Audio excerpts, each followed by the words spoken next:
నమస్కారం. Public vision వార్తలకు స్వాగతం. నా పేరు సుమలత. వార్తల ముందుగా హెడ్లైన్స్.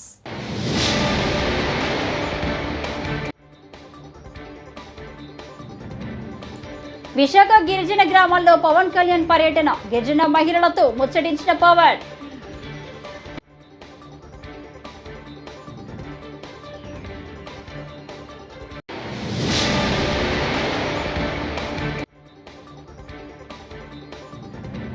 భద్రాచలంలో వైభవంగా రాములవారి మహాపట్టాభిషేకం. భారీగా హాజరైన భక్తులు.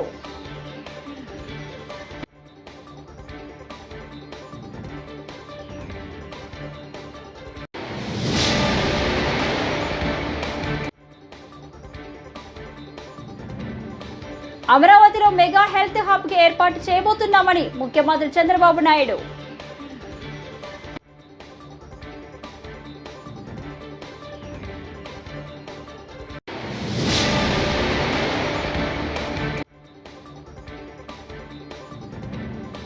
నేడు రాష్ట్రాన్ని మధ్యాంధ్రప్రదేశ్గా మార్చిన కూటమి సర్కార్.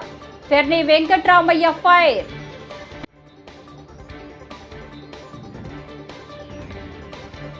ఇక డీటెయిల్ చూస్తే, భద్రాద్రిలో శ్రీ సీతారామచంద్ర స్వామి వారికి పట్టాభిషేక మహోత్సవాన్ని ఘనంగా నిర్వహించారు. భక్తుల జయ జయధ్వానాల మధ్య కళ్యాణ మండపంలో స్వామివారికి పట్టాభిషేక ఘట్టాన్ని అర్చకులు చేపట్టారు. ఈ కార్యక్రమానికి తెలంగాణ గవర్నర్ జిష్ణుదేవ్ వర్మ హాజరయ్యారు. తొలుత ఆలయం వద్దకు చేరుకున్న గవర్నర్కు ఆలయ అధికారులు ఘన స్వాగతం పలికారు. అనంతరం స్వామివారికి గవర్నర్ పట్టు వస్త్రాలు సమర్పించారు. శ్రీరామనవమి తర్వాత ఆ రోజు పట్టాభిషేకం చేయటం భద్రాచలం రామాలయం ప్రత్యేకం. ఈ అపురూప ఘట్టాన్ని తిలకించేందుకు భక్తులు అధిక సంఖ్యలో పాల్గొన్నారు.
AP deputy CM Pawan Kalyan Alluri జిల్లాలో పర్యటిస్తున్నారు.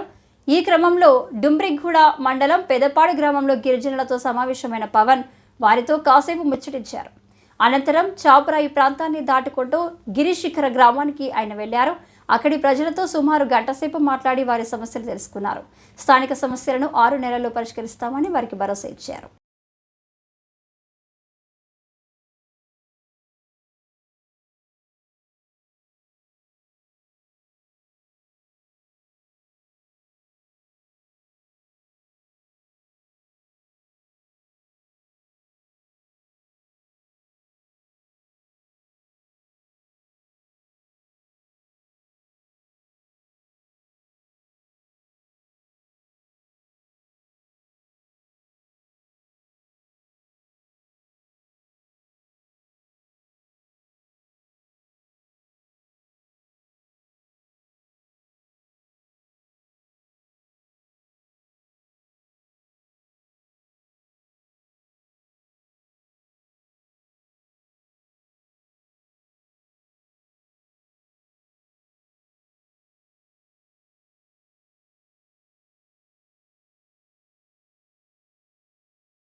గిరిజన కుటుంబాలకు కానీ గిరిజన సోదరులకు కానీ కుటుంబాలకు చాలా ఇబ్బందులు ఉన్నాయి. రోడ్లు కావాలి.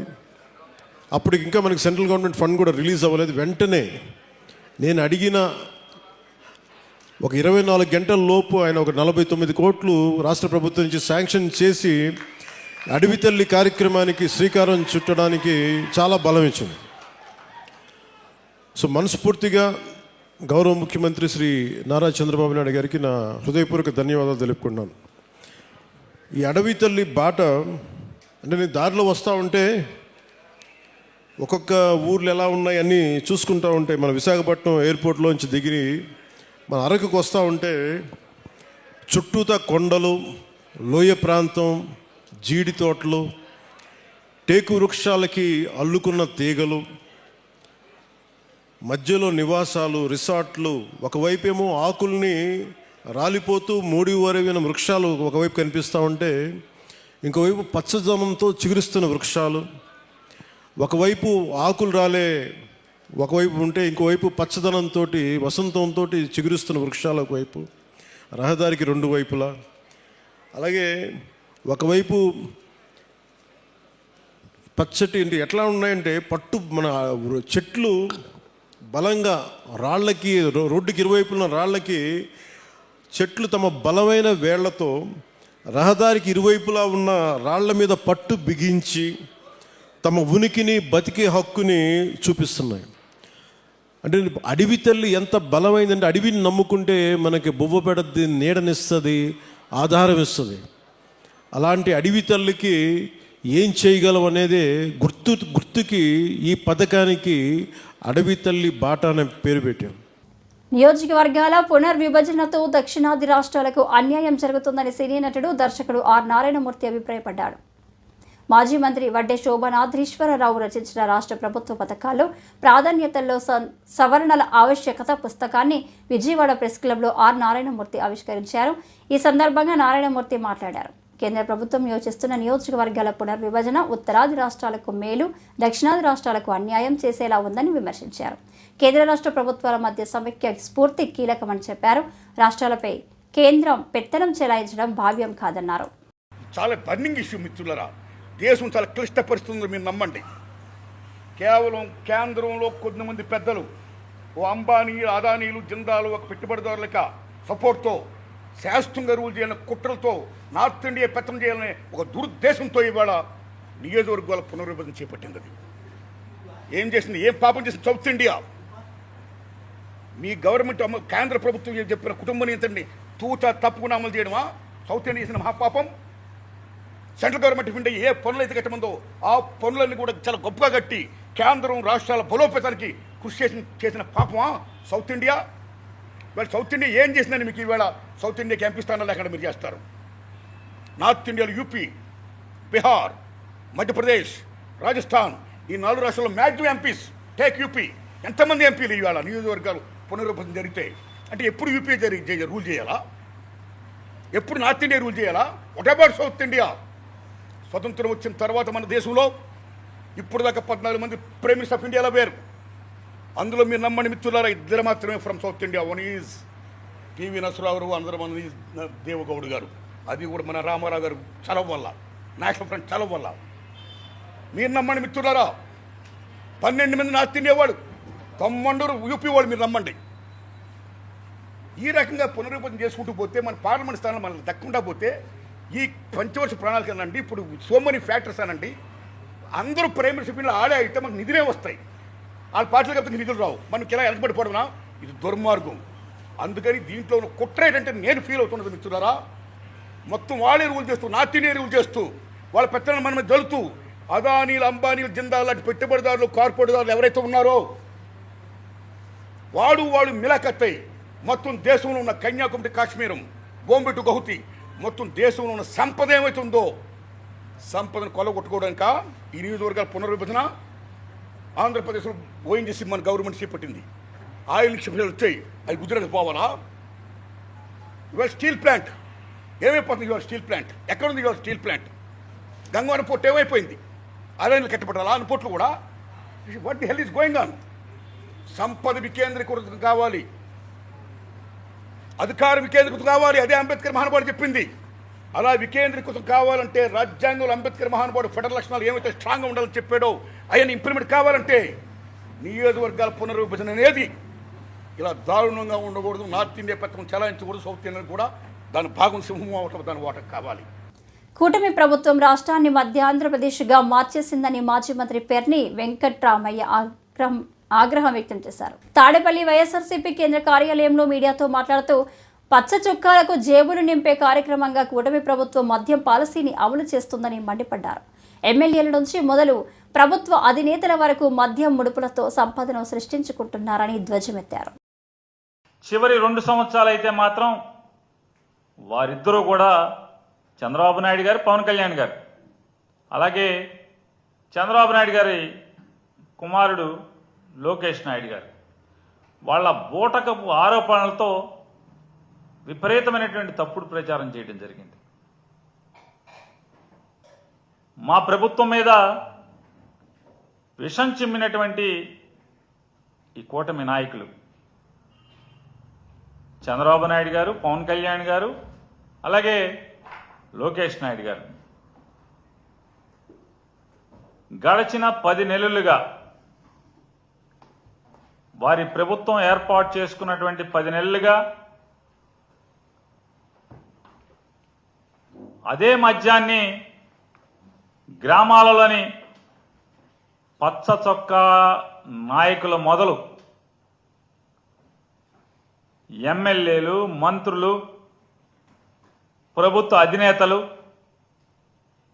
నీతి గాని లజ్జ గాని ఈషన్ మాత్రం లేకుండా మద్యాన్ని పాడికొండలాగా మార్చుకున్నటువంటి పరిస్థితులు ఇవాళ మనందరం చూస్తున్నాం. వైఎస్ఆర్ కాంగ్రెస్ పార్టీ ప్రభుత్వం ఉన్నటువంటి చివరి సంవత్సరంలో మరీ నీచంగా వైఎస్ఆర్ కాంగ్రెస్ పార్టీ ప్రభుత్వమే కల్తీ మద్యాన్ని వినియోగదారులకి అమ్ముతుందని చంద్రబాబు నాయుడు గారు, పవన్ కళ్యాణ్ గారు, లోకేష్ గారు పచ్చ ఛానళ్లు, పచ్చ పత్రికలు పెద్ద ఎత్తున తప్పుడు ప్రచారం చేసిన సంగతి మనందరం కూడా ఇంకా మర్చిపోలేదు. మరి నిజంగానే వారు చెప్పిన మాటలు లేదా వారు చేసినటువంటి విషపు ప్రచారమే నిజమైతే వైఎస్ఆర్ కాంగ్రెస్ పార్టీ ప్రభుత్వం దిగిపోయేప్పటికి జూన్ మాసానికి అంటే అప్పటికే అంటే చంద్రబాబు నాయుడు గారు, పవన్ కళ్యాణ్ గారు అధికారం అంటే పొంది అధికారాన్ని చేజిక్కించుకున్న తర్వాత అప్పటికే రాష్ట్ర వ్యాప్తంగా ఉన్నటువంటి మద్యం గోడౌన్లలో అంటే స్టాక్ యార్డుల్లో ఉన్నటువంటి మరి మద్యాన్ని అంటే మీరేమో తప్పుడు ప్రచారం చేస్తారు, విష ప్రచారం చేస్తారు, మేము కల్తీ మద్యం అమ్మామని చెప్పని. మరి అదే కల్తీ మద్యాన్ని అదే మా ప్రభుత్వంలో ఉంచినటువంటి నిల్వల్ని మీరెందుకు అమ్ముకున్నారు? మీరెందుకు వినియోగదారులకి? అమరావతిలో మెగా హెల్త్ హబ్ ఏర్పాటు చేయబోతున్నామని ముఖ్యమంత్రి చంద్రబాబు నాయుడు అన్నారు. సోమవారం మీడియాతో సీఎం ఏపీలో వైద్యం, ఆరోగ్యంపై చంద్రబాబు పవర్ పాయింట్ ప్రజెంటేషన్ ఇచ్చారు. అలాగే ఏపీలో పెరిగిన వైద్య ఖర్చులు, వివిధ వ్యాధుల వివరాలు వెల్లడించారు. అమరావతిలో మెగా గ్లోబల్ మెడిసిటీ ప్రాజెక్టు ఏర్పాటు చేయాలని భావిస్తున్నామని, మొత్తం 200 ఎకరాలు ఇందుకు అవసరం అవుతాయన్నారు. కేంద్ర ప్రభుత్వం ఇది ఏర్పాటు చేస్తుందన్నారు. This is important slide. ఈ రాష్ట్రానికి ఉపయోగపడే ఇది ప్రతి ఒక్కరు గుర్తుపెట్టుకోవాల్సిన అవసరం ఉంది. కార్డియోవాస్కులర్ డిసీజ్ చూస్తే 18 నుంచి 22% ఉంది. అంటే 18 నుంచి 22% ఈ ఒక్క డిసీజ్ కార్డియోవాస్కులర్ డిసీజ్ వస్తున్నాయి. దీనికి కారణం కూడా మీరు చూస్తే హైపర్ టెన్షన్, అదే మాదిరిగా ఇసమిక్ హార్ట్ డిసీజెస్, స్ట్రోక్ ఇవన్నీ వచ్చే పరిస్థితి వస్తుంది. ఈ ప్రిడామినెంట్ గా ఎక్కడున్న టాప్ 3 డిస్ట్రిక్ట్స్ చూస్తే కోనసీమ, కాకినాడ, ఎన్టీఆర్ జిల్లాలో ఎక్కువ ఉంది. అదే మరి డయాబెటీస్ మిలిటస్ చూసినప్పుడు 12 నుంచి 15% ఉంది. High prevalence due to life styles, food దగ్గర నుంచి మన లైఫ్ స్టైల్స్ వల్ల వస్తా ఉంది.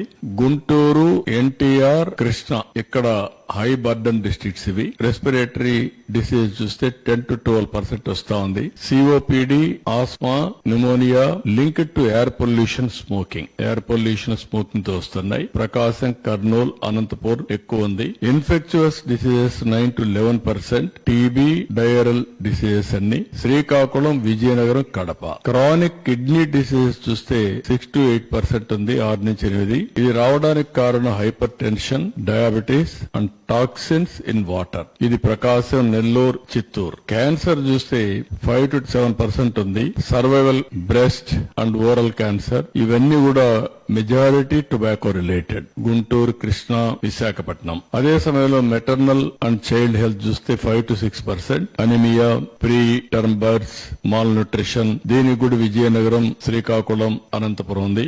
మెంటల్ హెల్త్ డిజార్డర్స్ ఇది కూడా రాను టెక్నాలజీ పెరగడం లాంటి ఇవన్నీ సమస్యలు వస్తున్నాయి. ఇందులో కూడా 4-5% మీరు చూస్తే depression, anxiety, alcohol use disorders ఇది కూడా విశాఖపట్నం, విజయవాడ, కడప ఎంత వస్తున్నాయి. వెక్టర్ బార్న్ డిసీజెస్ ఇవి కమ్యూనికబుల్ డిసీజెస్ అన్ని కూడా మనం చూస్తే 3 to 5%. డెంగ్యూ, మలేరియా, చికెన్ గునియా ఇవన్నీ వస్తున్నాయి. ఏఎస్ఆర్ విశాఖపట్నం, ఈస్ట్ గోదావరిలో ఎక్కువగా వస్తున్నాయి.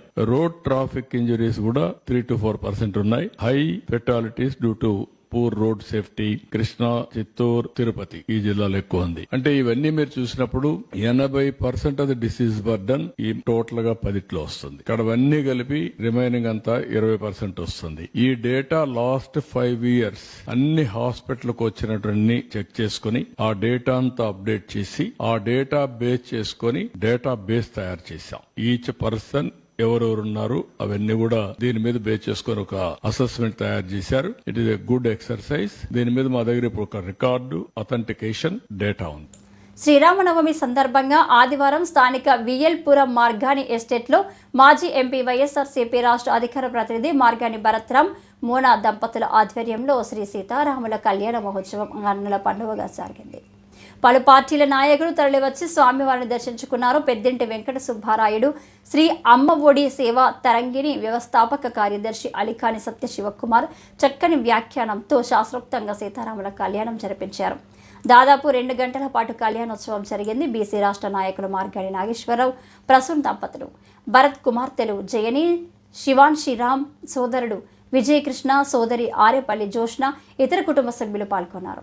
మాజీ ఎంపీ ఉండవల్లి అరుణ కుమార్, మాజీ ఎమ్మెల్యేలు Rautu Suryaprakash Rao, doctor Satti Suryanarayana Reddy, GSL medical college chairman doctor Ganni Bhaskar Rao, జిల్లా కాంగ్రెస్ అధ్యక్షుడు టీకే విశ్వేశ్వరరెడ్డి, చాంబర్ మాజీ అధ్యక్షుడు అశోక్ కుమార్ జైన్, వస్త్ర వ్యాపార ప్రముఖులు రమేష్ హేమ్దేవ్ తదితర ప్రముఖులు హాజరై పీటలపై కూర్చొని సీతారాముల కళ్యాణం జరిపిస్తున్న భరత్ దంపతులను ఆశీర్వదించారు. ఆయన ఎందుకు వచ్చిందంటే కలంగాలు ఎదురు పొంగి మీదలిప్ప మన మీద కరుణ పొంగింది. సీతమ్మ రాముడు చేరుతుంది. ఆ క్షణాన చక్కని రాముడు చెరువులో మన కష్టాన్ని చెప్తుంది. రామదాని చెప్పండి ఈ జీలకర్ర బెల్లంతో వెంటనే సీతమ్మ రాముడు చేరుతుంది. అప్పుడు రామయ్యకి మన కష్టాలు చెప్పి రాముడు ధర్మస్వరూపుడు. మనం కోరుకునే కోరిక ధర్మబద్ధంగా ఉండాలి. ధర్మబద్ధంగా జరుగుతుంది. ముందు రోజు నాయన యొక్క వ్యాపారంలో వృద్ధి చెందాలి, మన సంతానము వృద్ధి చెందాలి. ఇలా వృద్ధితో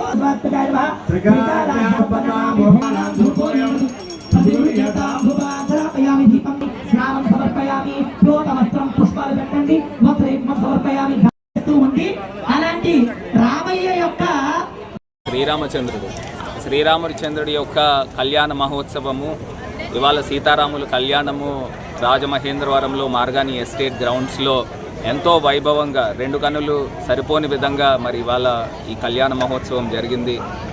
సుమారుగా 50 సంవత్సరాల దగ్గర నుంచి కూడా మా కుటుంబం అంతా కూడా సీతారాముల కళ్యాణం చేసి దాని తర్వాత 1000 మంది ప్రజలందరికీ కూడా ప్రసాదము, భోజనాలు ఏర్పాట్లు చేయడము అనాదిగా వస్తూ ఉన్నది. మరి ఇవాళ కూడా ఎంతో వైభవంగా మరి ఎప్పుడు జరగనంత గొప్పగా ఇవాళ కళ్యాణ మహోత్సవం జరిగింది.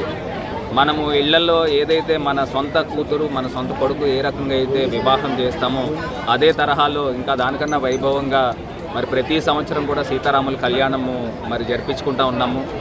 పూర్వజన్మ సుకృతం ఉంటే కానీ ఇలా కళ్యాణ వైభవం చూసే అనుగ్రహం కూడా దక్కదు. మరి ఇవాళ మా దంపతుల చేత ఇవాళ సీతారాముల కళ్యాణం జరిపించుకోవడం కూడా నిజంగా చాలా ఆనందంగా ఉందని తెలియపరుస్తూ ఒక్కటే కోరుకునేది ఏంటంటే, రాముడు ఏ రకంగా అయితే రామరాజ్యాన్ని భారత ఖండంలో ఏ రకంగా అయితే పరిపాలించారో మళ్ళీ అదే రామరాజ్యము భారతదేశంలో రావాలి అని మనస్ఫూర్తిగా కోరుకుంటూ, ఆంధ్రప్రదేశ్కి పునర్వైభవం రావాలని కూడా మనస్ఫూర్తిగా కోరుకుంటున్నాం. ఉమ్మడి ఆంధ్రప్రదేశ్ ఏ రకంగా అయితే వైభవంగా కలకలలాడుతూ ఉండేదో అదే తరహా రావాలని శ్రీరామచంద్రుడిని మనస్ఫూర్తిగా కోరుకోవడం కూడా.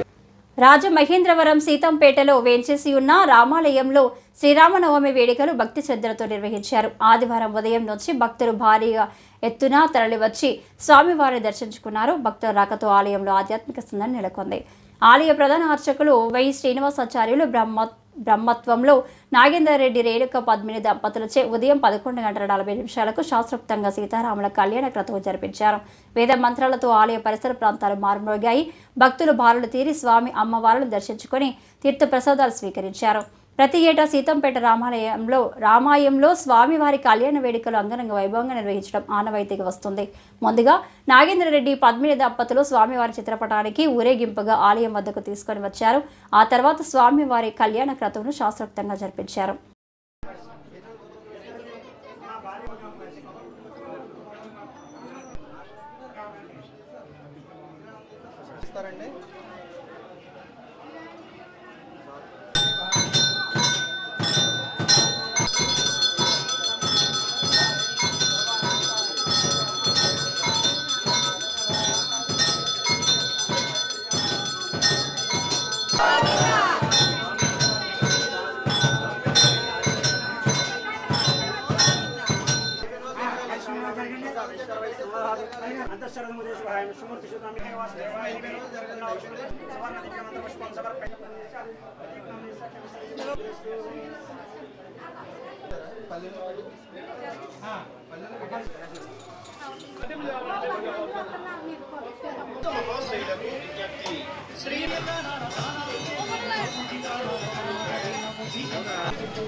పోలవరం ప్రాజెక్టు ఎత్తు తగ్గించడం ద్వారా ఆంధ్రప్రదేశ్ రాష్ట్ర జీవనాడి అయిన ప్రాజెక్టులో జీవం తీసేశారని పోలవరం ప్రాజెక్టు నిర్మాణం నిర్వాసితుల అధ్యయన Congress committee chairman Martin Luther విమర్శించారు. జిల్లా కాంగ్రెస్ కార్యాలయంలో ఆదివారం అధ్యయన కమిటీ సభ్యుడు టీకే విశ్వేశ్వరరెడ్డితో కలిసి మీడియాతో మాట్లాడారు. దివంగత ముఖ్యమంత్రి వైఎస్ రాజశేఖర రెడ్డి కళ ప్రాజెక్టు అయిన పోలవరం ప్రాజెక్టు ఎత్తు 45.72 మీటర్ల నుంచి 41.15 మీటర్లకు తగ్గించడం వల్ల 194 టీఎంసీల నీటి నిల్వ సామర్థ్యం నుంచి 114 టీఎంసీలకు పరిమితం చేసి ప్రాజెక్టు స్వరూపాన్ని పూర్తిగా మార్చేశారని మండిపడ్డారు. 22 లక్షల ఎకరాల పాత ఆయకట్టు స్థిరీకరణకు 8 లక్షల ఎకరాల కొత్త ఆయకట్టు సాగునీటి అందించే మహానేత వైఎస్ఆర్ నిర్దేశిత లక్ష్యాన్ని నీరుగార్చే కుట్రలు చేస్తున్నారని కూటమి ప్రభుత్వంపై ధ్వజమెత్తారు. 45.72 మీటర్ల ఎత్తులో ప్రాజెక్టు కట్టి రాష్ట్రాన్ని సస్యశ్యామలం చేయాలని అనుకుంటే 41.15 మీటర్ల ఎత్తును కుదించి పోలవరంను మినీ రిజర్వాయర్గా మార్చుతున్నారని మార్టిన్ లూథర్ విమర్శించారు. ముఖ్య ఉద్దేశానికి డాక్టర్ వైఎస్ రాజశేఖర గారు రాష్ట్ర ముఖ్యమంత్రిగా బాధ్యత స్వీకరించిన నాటి నుండి ఆంధ్రప్రదేశ్కి జీవనాడి పోలవరం ప్రాజెక్ట్ అని చెప్పేసి 2004లో ఈ యొక్క ప్రాజెక్టుకి శ్రీకారం చుట్టడం జరిగింది. ప్రధానంగా 2004 నుండి కూడా ఇవాళ 2025 సంవత్సరం వరకు కూడా సుమారు 20 సంవత్సరాల నుంచి పోలవరం ప్రాజెక్టు మొదలుపెట్టి ఇంతవరకు కూడా కంప్లీట్ కావడం లేదు. దీంట్లో భాగంగా రాజశేఖర రెడ్డి గారు ఏదైతే కళ్ళగని వారి యొక్క సూచనతో ఈ పోలవరం ప్రాజెక్టు నిర్మాణం పూర్తి కావాలని చెప్పేసి వారి దృఢ సంకల్పంతో ఉండడం, మరి అందులో భాగంగా ఆంధ్రప్రదేశ్ కాంగ్రెస్ కమిటీ అధ్యక్షురాలు శ్రీమతి శర్మిలారెడ్డి గారు మొన్న 8 మంది కమిటీ సభ్యులతో Polavaram issues and RR package మీద ఒక కమిటీ ఏర్పాటు చేయడం జరిగింది. ఆ కమిటీకి నేను చైర్మన్గా, మన జిల్లా కాంగ్రెస్ కమిటీ అధ్యక్షుడు విశ్వేశ్వరరెడ్డి గారు వన్ ఆఫ్ ది మెంబర్గా. ప్రాజెక్ట్ అనేది రాజశేఖర రెడ్డి గారి యొక్క కళ. పోలవరం ప్రాజెక్టు కనుక నిర్మాణం జరిగితే అటు స్టీల్ ప్లాంటు, అలాగే అక్కడ ఉన్న వైజాగ్లో ఉన్న ఇండస్ట్రీస్ అటన్నిటికీ కూడా త్రాగునీరు సాగునీరు కూడా అందే పరిస్థితి ఉంది. అలాగే ఇటు కృష్ణానదిలోకి మన పోలవరం నుంచి నీళ్లు తీసుకెళ్తే అక్కడ ల్యాండ్స్ కానివ్వండి, అలాగే అక్కడి నుంచి కృష్ణానది నుంచి కడప వరకు కూడా ఏదైతే ల్యాండ్స్ ఉన్నాయో వాటికి స్థిరీకరణకి కూడా ఉపయోగపడతాయి. దగ్గర ఈ వార్తలు ఇంతటితో సమాప్తం. నమస్కారం.